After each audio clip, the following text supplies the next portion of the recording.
அன்பர்களே, ஒரு ஜாதகத்திலே லக்னத்திற்கு 5ஆம் இடத்துக்குள்ள அதிபதியும் லக்னத்திற்கு 2ஆம் இடத்து அதிபதியும் ஒன்றாக இணைந்திருந்தால் அது அந்த ஜாதகருக்கு வற்றாத ஜீவநதி போல் பஞ்சமில்லாத பணப்புழக்கத்தை கொடுக்கும்.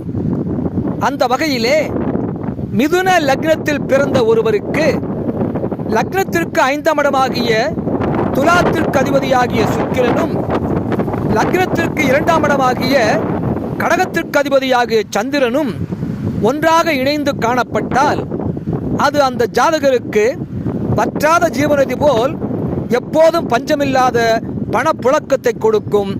ஆல் த டைம் மணி யோகத்தை கொடுக்கும். அறிவீர்களாக.